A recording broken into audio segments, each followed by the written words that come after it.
Hindi lahat ng binibenta sa akin na motor na buo ay binibenta ko. Sample ng scooter na to na binibenta sa akin ng buo. Chinek ko at hindi talaga siya kabenta-benta. Marami po talaga nagpapabenta sa akin ng motor. Pero syempre, pinipili ko yung quality at saka yung presyo. Etong motor na ito na hindi siya pambenta ng buo, kaya naman kinilo lang natin. Pumayag si customer ng per kilo kasi no choice naman siya.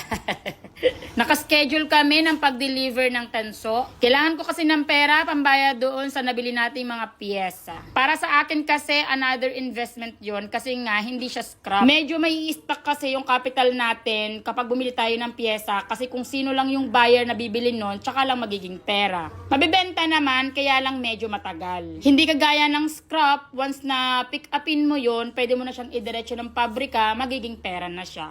Kaya tinawag ko siyang another investment. Ito yung mga galawan ng mga junk shop owner na kapag walang pera, sa tanso kumakapit. Yung ibang mga junk shop, instead na mag-save sa bangko, ang iniipon nila ay tanso. Kasi i-stock lang nila yan, pwedeng tumaas, pwede ring bumaba, pero syempre i-dispose nila yun kapag mataas na. Sigurado yon malaki ang kita nila. Kapag sa bangko kasi, ilang percent lang. O ayan, linggo ngayon. Nagulat ba kayo sa hitsura nito? Nakapang hip-hop siya. Rapper yan eh. Dahil need pa natin ng cash, ito yung gagawin ko. Pinapasok ko si Tot, sabi ko sa kanya ay iipunin namin yung mga nakatambak namin sa mga gilid-gilid, kagaya ng mga board na pinipilian namin ngayon, mga IC board dyan na sako-sako na hindi namin nadidispose kasi nga wala kaming time. Medyo malaking halaga din to. Kesa nakatambak, gawin nating salapi. Nung nakarang araw, may nakausap akong isang junk shop owner. Ang sabi niya, wala daw siyang cash.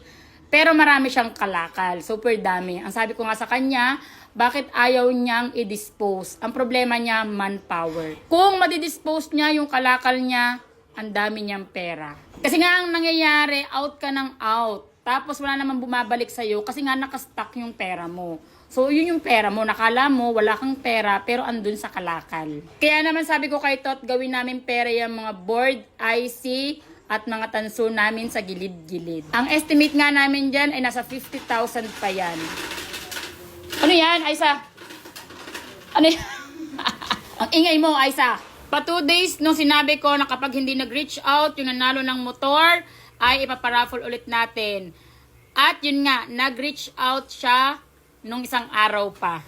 Bukas, makikita kami kasi kukunin niya na yung motor. Nakaka-excite. Siya po ay taga Paranaque lang. O eto, kaya naman doon sa mga nag-effort, i-share or mag-comment doon sa aking video nung nakaraan, kukuha ako na mabibigyan ko ng 1,000 pesos pang kape lang.